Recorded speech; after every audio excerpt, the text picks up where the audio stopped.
ಈ ಒಂದು ಕಾರ್ಯಕ್ರಮದಲ್ಲಿ ನಾವೆಲ್ಲ ಭಾಗವಹಿಸಿ ಏಕೆಂದರೆ ಒಂದು ಕಾರ್ಯಕ್ರಮ ಆದರೆ ಇದು ಭಕ್ತಿಪೂರ್ವಕವಾದ ನಮನ ಮಾಡಬೇಕು. ಇದರಲ್ಲಿ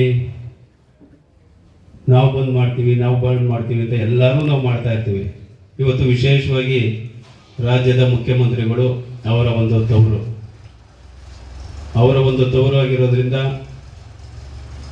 ಮುಖ್ಯಮಂತ್ರಿಗಳ ಒಂದು ಸೂಚನೆಯಂತೆ ಈ ಒಂದು ಕಾರ್ಯಕ್ರಮ ನಡೆಯುತ್ತೆ. ಅದ್ರ ಜೊತೆಗೆ ನಾವು ಅದನ್ನು ಪಾಲಿಸಬೇಕಾಗ್ತದೆ. ಯಾಕೆಂದರೆ ಕಳೆದ ಒಂದು 2-3 ತಿಂಗಳಿಂದ ಬಂದಂಥ ಸಂದರ್ಭದಲ್ಲಿ ಶ್ರೀಗಳು ಹಿಂಗೆ ಚರ್ಚೆ ಇದ್ದಂಥ ಸಂದರ್ಭದಲ್ಲಿ ಇನ್ನು ಡಿ.ಕೆ. ಶಿವಕುಮಾರ್ ಅವರು ಮುಖ್ಯಮಂತ್ರಿ ಆಗಿರಲಿಲ್ಲ.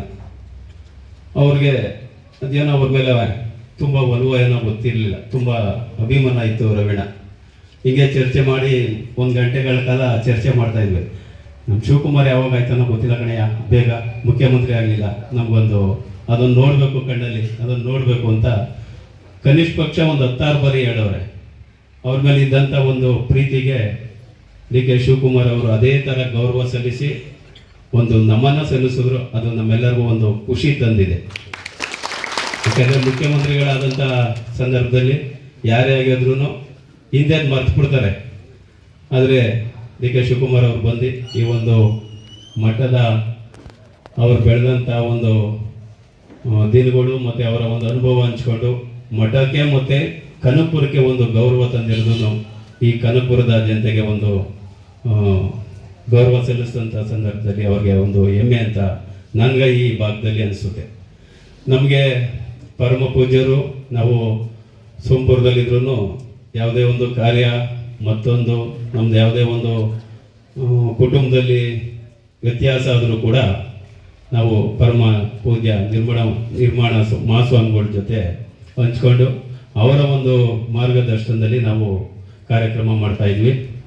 ಜೊತೆಗೆ ನಾವು ಯಾವುದೇ ಒಂದು ಸಂದರ್ಭದಲ್ಲಿ ಇವತ್ತು ನಾವು ನೈಸ್ ರೋಡಲ್ಲಿ ಒಂದು ಕಾರ್ಯಕ್ರಮ ಮಾಡ್ತೀವಿ, ಕಡಲೆಕಾಯಿ ಪರಿಸೆ ಮತ್ತು ದೇವಸ್ಥಾನ ಉದ್ಘಾಟನೆ ಮಾಡಿ ಇವತ್ತು ಅದ್ದೂರಿಯಾಗಿ ನಡೀತಾ ಇರುತ್ತೆ. ಆ ಒಂದು ಸಂದರ್ಭದಲ್ಲೂ ಕೂಡ ಪರಮ ಪೂಜ್ಯ ಶ್ರೀಗಳು ಮುಂದೆ ನಿಂತು ಅವರೇ ಒಂದು ಕಾರ್ಯಕ್ರಮನ ನಡೆಸ್ಕೊಟ್ಟಿದ್ದು ನಮಗೆ ನನ್ನ ಭಾಗ್ಯ ಅಂತ ಈ ಒಂದು ಸಂದರ್ಭದಲ್ಲಿ ನೆನಪಿಸ್ತಾ, ಬಂಧುಗಳೇ, ನಾವೆಲ್ಲ ಮಾಡೋಂಥದ್ದೇನೂ ಇರಲ್ಲ.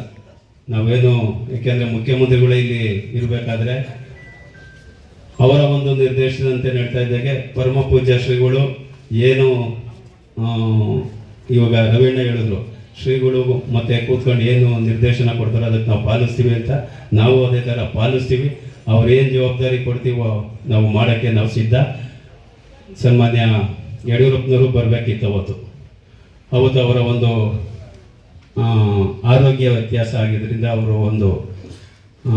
ಅವ್ರ ಮನೆಯಿಂದ ಒಂದು ಹಾರ ಮತ್ತು ಭಸ್ಮವನ್ನು ತಲುಪಿಸಿದ್ರು. ಅದು ಕೂಡ ಶ್ರೀಗಳಿಗೆ ಇದಾಯಿತು. 3ನೇ ತಾರೀಕು ಸನ್ಮಾನ್ಯ ಯಡಿಯೂರಪ್ಪನವರು ಬರ್ತಾರೆ, 3ನೇ ತಾರೀಕು ಬರ್ತಾರೆ. ಹಾಗಾಗಿ ನಾವು ನಮ್ಮ ಶ್ರೀಗಳಿಗೆ ಏನು ಸೇವೆ ಸಲ್ಲಿಸಬೇಕು, ಏನು ಗೌರವ ಸಲ್ಲಿಸಬೇಕು ತಾವು ಆದೇಶ ಮಾಡಿಸೋ ಬುದ್ಧಿ ನಾವೆಲ್ಲ ಇರ್ತೀವಿ. ಜೊತೆಗೆ ನನ್ನ ಒಂದು ವೈಯಕ್ತಿಕ ನಿರ್ಧಾರ ಅಂದರೆ, ನಾವು ಕಾರ್ಯಕ್ರಮನ ನೋಡಿ ಆನಂದ ಪಡೋಣ, ಕಾರ್ಯಕ್ರಮ ಮಾಡೋರನ್ನ ನೋಡಿ ಆನಂದ ಪಡೋಣ. ಅದನ್ನು ನಾವು ಕಿತ್ತಾಕಿ ತೊಂದರೆ ಕೊಡುವಂಥದ್ದು ನಾವು ಮಾಡೋದು ಬೇಡ. ನಮ್ಮ ಶಕ್ತಿ ಏನಿದೆಯೋ ಅದನ್ನು ಅರ್ಪಿಸಿ ನಾವು ಒಂದು ಕಾರ್ಯಕ್ರಮದಲ್ಲಿ ನಾವು ಎಲ್ಲಿ ತೊಡಗಿಸ್ಕೋಬೇಕು ಅಲ್ಲಿ ಕೆಲಸ ಮತ್ತು ಆ ಒಂದು ಕಾರ್ಯಕ್ರಮನ ವಾಲಂಟಿಯರ್ ಆಗಿ ನಾವು ಮಾಡೋಣ ಅಂತ ಹೇಳ್ತಾ ಈ ಒಂದು ಕಾರ್ಯಕ್ರಮನ ಬರಮಾಡಿ ಇನ್ನು ಅನೇಕ ಹಿರಿಯರು ಮಾತಾಡ್ತಾರೆ ಮತ್ತು ಡಿ.ಕೆ. ಸುರೇಶ್ ಅವರು ಮಾತಾಡ್ತಾರೆ, ಒಂದು ಕಾರ್ಯಕ್ರಮದ ಬಗ್ಗೆ ಮಾತಾಡ್ತಾರೆ. ಹಾಗಾಗಿ ಈ ಒಂದು ಕಾರ್ಯಕ್ರಮಕ್ಕೆ ಬರಮಾಡಿ ನಾನು ಈ ವೇದಿಕೆ ಮೇಲೆ ಹಂಚಿ ಮಾತಾಡೋಕ್ಕೆ ಅವಕಾಶ ಮಾಡಿಕೊಟ್ಟಂಥ ಮಠದ ಭಕ್ತಗಳಿಗೆ ಮತ್ತು ಶ್ರೀಗಳಿಗೆ ನನ್ನ ಕೃತಜ್ಞತೆ, ಅಭಿನಂದನೆ ತಿಳಿಸ್ತಾ ನನ್ನ ಮಾತು ಮುಗಿಸ್ತೀನಿ. ಜೈ ಹಿಂದ್.